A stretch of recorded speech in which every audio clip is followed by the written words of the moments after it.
Now, this character and the depiction of her in this movie leave me really troubled. Really troubled. Why, you would ask? I would say it's simple, really.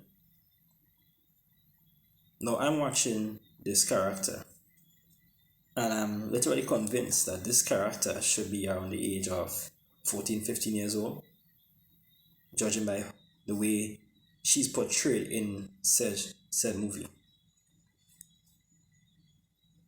And then she is then being portrayed as being in a relationship with a much older guy. Now, my question is this: since it's being pushed as some romantic plot twist in regards to the movie,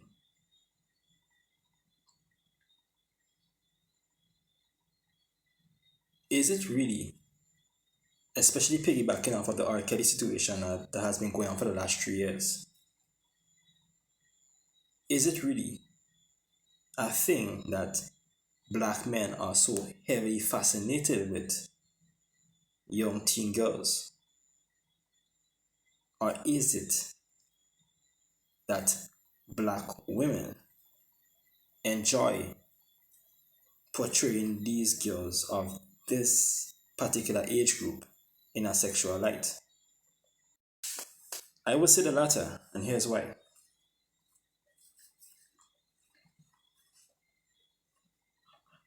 And my response is two-part. One, most notably, we often see the elder women, especially single mothers and rebellious mothers who are married, often dressing up their daughters in what you would term as more mature clothing and styles. So, oftentimes you will see a little girl about 6, 7 years old being heavily made up, long braids, tight clothes, even in parties and social settings when music is being played. They are dancing and gyrating. And oftentimes you would see the men jumping in to stop these activities. And they are often met with pushback. Or you're being too strict. Or you're being too stiff. You need to free up yourself. You want to have a good time. On the flip side, on said paradigm, a lot of young girls find it to be a sense of endearment to deal with guys who are much older than them. Now, in regards to that, a lot of people have proposed this thought that because girls mature more or quicker than guys in their teens, that they automatically supposed to have an attraction for older guys. And I would say no. I would say it's more than that. Because again, I'm looking at the mental expressions physically of the psychological wiring in regards to this and these social issues. It is not really that they are maturing faster than the guys. It is that they have this wiring and prompting in their minds that they are trying to diminish the guys. They are trying to subjugate the guys. So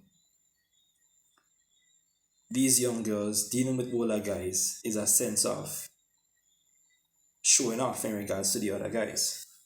That, and even expressing to them and telling them that, oh, you can't deal with me. You can't buy me stuff. You can take me here and there. You have a vehicle. Look at the clothes. You say we need to buy clothes. Look at my boyfriend. Look at what he does wear. Look at where he walking. Now mind you, as a young guy in his teens growing up, I used to always listen to these statements being made and think to myself, why would you in your teen years want to deal with a guy much older than you? Because frankly, us guys, even if we were good looking and we used to get attention from the older women, we're not taking that seriously for the most part. We don't brag about this stuff, yet for the girls do. And it's obvious why they do. Because it's to belittle the man, to make her look like she's much greater than the guy.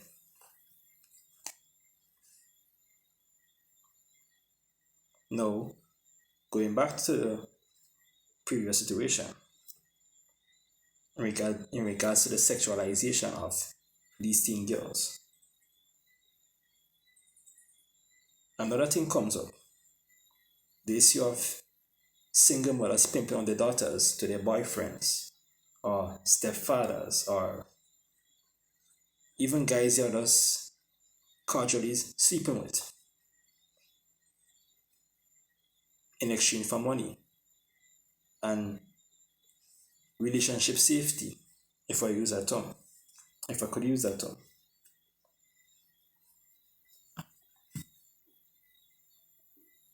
Now, a lot of people in our neck of the woods have always attributed this thing to poverty. But I would say no. At this point, I would say no. This has nothing to do with poverty. Frankly, this has all to do with leverage. No different to what I stated earlier. It's all about having leverage over the guys.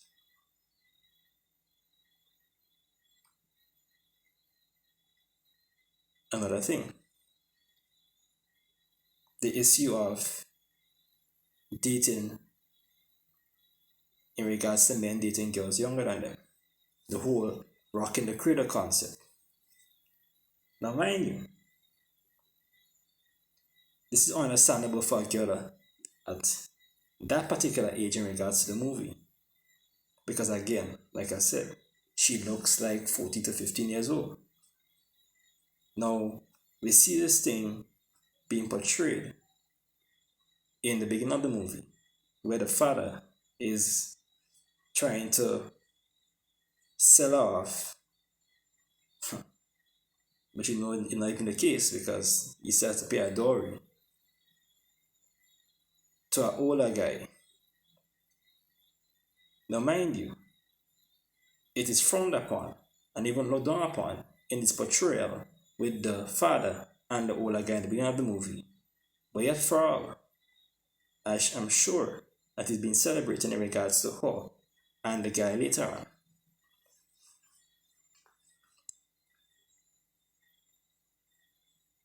Now, this brings something to light. This is a glaring hypocrisy in regards to us in relations to black women, us being black men. Because how can you tell me that it is right in regards to the latter relationship, but is wrong in regards to the father and the selected husband? Now, mind you, I make no excuse in regards to the showing of violence in the beginning of the movie. But again, that was positioned in the movie to put a heavier stain in regards to the father and the husband setting or interaction in regards to relationships specific to this young character.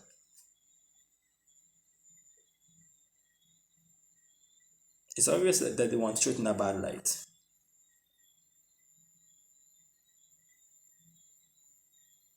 And some people will say, well, why would they want to do that? I would say simple.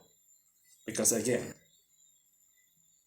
our black women are at this point showing a heavy disdain for true male authority in the black community. I mean, you can go back to the BLM manuscripts, manifesto also, and you can see that they said that they have no tolerance for not accommodating of cis or straight black men. Now, why would they say that? Simple, really simple. Because you're trying to bar off any source of influence from that set of men.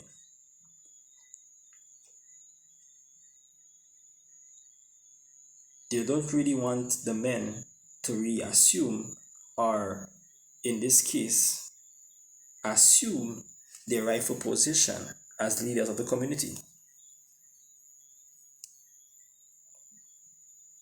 Can I go as far to say that they are drunk with power at this point? Because it's humorous to hear them often complain about the lack of good men and the inability to find good men in the community. But yet, for all, we see all these ploys being employed and set before us straight, stable-minded, strong black men. Now, you can't say you're for something and sabotage it at the same time. The same way you can't say that you're against something and then facilitate it at the same time.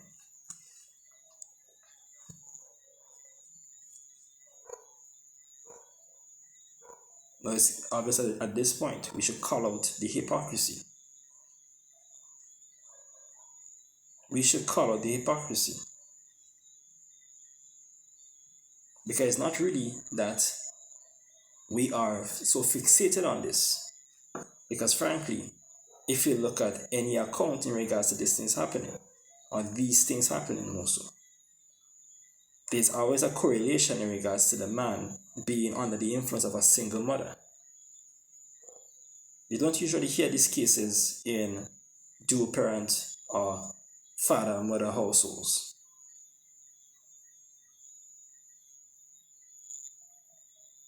So I would say that they are simply reflecting the mentalities of independent women.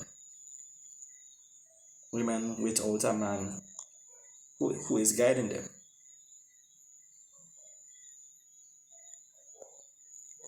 So it's simple, really, in conclusion. Another display of the inner workings of the mindset of today's modern black woman. Because if you are declaring and requesting change, you cannot then facilitate it in another light.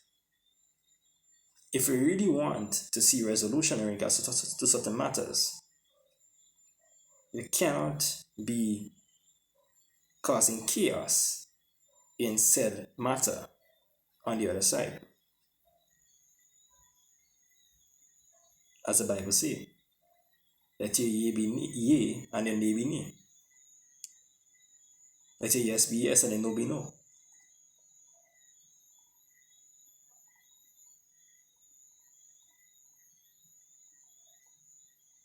Is that so hard to ask for?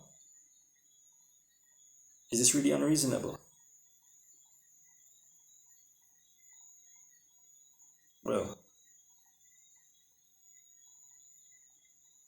I'll leave that for you to decide. Anyway, stay tuned for further content. Good night and peace.